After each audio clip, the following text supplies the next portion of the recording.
Hi, it's Grams. Tonight we're going to read Franklin's school play.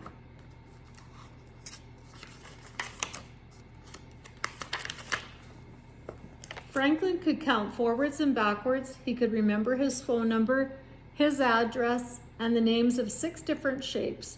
But sometimes Franklin was forgetful, so he worried when Mr. Owl chose him to play one of the lead roles in the class play. What if he forgot his lines? Every December, Mr. Owl's students put on a show that they made up themselves. This year, they would perform a salute to the Nutcracker. Franklin had seen the Nutcracker ballet with his parents, and he'd listened to the music at home. He loved the story about a little girl and the toy soldier who comes to life.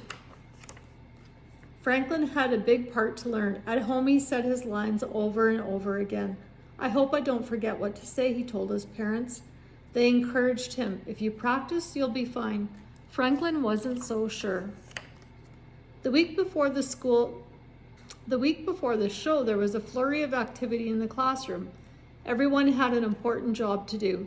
Goose studied her lines, Beaver practiced her ballet steps, the musicians learned their songs.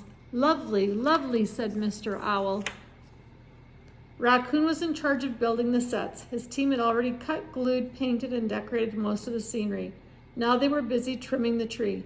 Mr. Owl thought it was spectacular. Bear was the costume designer. He and his friends created wonderful costumes with bits of this and that. When Mr. Owl saw what they had made, he clapped and said, "Delightful." The cast practiced speaking loudly and clearly. Badger was the stage manager, so she prompted the players when they couldn't remember their lines. "That's great," said Mr. Owl, "but where is Franklin?" Raccoon pointed to the art supply cupboard. Franklin peeked out. "I need a quiet place to learn my lines," he said. "I get to the middle and then I forget." "Let's work on them together," suggested Mr. Owl.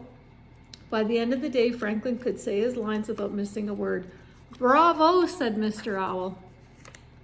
It was the day before the show. The programs were printed and the seats were set up. For the first time, the students would practice on stage. Mr. Owl directed everyone to their places.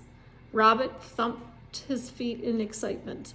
"Quiet, please," said Mr. Owl. "Curtain time." Franklin went over the lines in his head. The curtain opened. Franklin was silent. Mr. Owl whispered, "It's time to begin." Franklin tried to talk, but his throat was tight. Every time he looked at the empty seats, he was scared. "Psst," said Badger, "I'll tell you what to say." But Franklin didn't need a prompter. He remembered the lines. He just couldn't say them out loud. Mr. Owl talked to Franklin alone. "Maybe you have stage fright," said Mr. Owl. "Try not to think about the audience." Franklin tried 3 more times, but each time the curtain opened, Franklin's mouth stayed closed.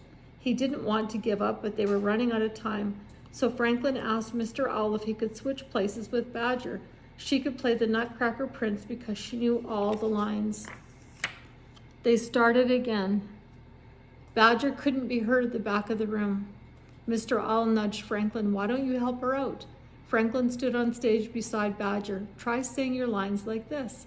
Franklin spoke in a booming voice. He meant to say just one line, but Franklin got carried away and said a whole speech. When he was finished, everyone cheered. "You got over your stage fright," said Mr. Owl. "I guess I did," laughed Franklin. Badger looked relieved. The next night, when the curtain opened, Franklin saw his family sitting in the front row. He took a deep breath. Franklin's first words were soft and raspy. "Keep going," he told himself, and he did. Franklin acted so well that he almost believed he really was the Nutcracker Prince. It was a marvelous show. After the finale, the audience gave the class a standing ovation. Franklin and his friends bowed 4 times. And that night, after a hot cocoa by the fire, Franklin pasted the show program into his scrapbook. It was a night he wanted to remember forever. The end. Have a good night.